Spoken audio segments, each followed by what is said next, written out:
ஈரோடு கிழக்கு தொகுதி இடைத்தேர்தல் பிரச்சாரத்தின் போது வெடிகுண்டு வீசுவேன் என சீமான் பேசிய விவகாரத்தில் விசாரணைக்கு ஆஜராகுமாறு ஈரோடு போலீசார் இரண்டாவது முறையாக மீண்டும் சம்மன் வழங்க உள்ளனர்.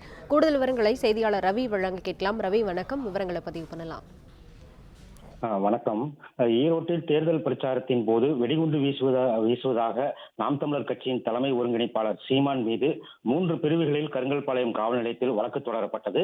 இந்த வழக்கு தொடர்பாக நேரில் ஆஜராக கோரி கருங்கல்பாளையம் காவல் ஆய்வாளர் விஜயன் நேரில் சென்று அழைப்பாணை கொடுக்கப்பட்ட நிலையில் இன்று இரண்டாவது முறையாக காவல் நிலையத்தில் ஆஜராக வேண்டும் என அழைப்பாணையை ஆய்வாளர் விஜயன் அவர்கள் நேரில் வழங்க உள்ளார்.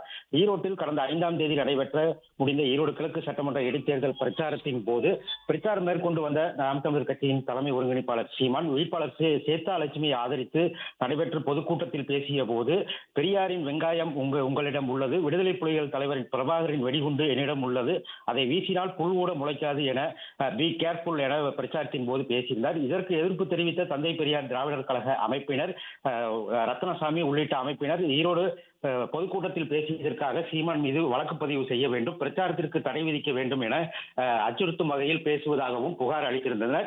இந்த புகாரின் பேரில் கடந்த 14ஆம் தேதி கருங்கல்பாளையம் காவல் நிலைய ஆய்வாளர் நேரில் ஆஜராக வேண்டும் என சீமான் வீட்டிற்கு நேரில் சென்று அழைப்பாணை கொடுக்கப்பட்டிருந்தது.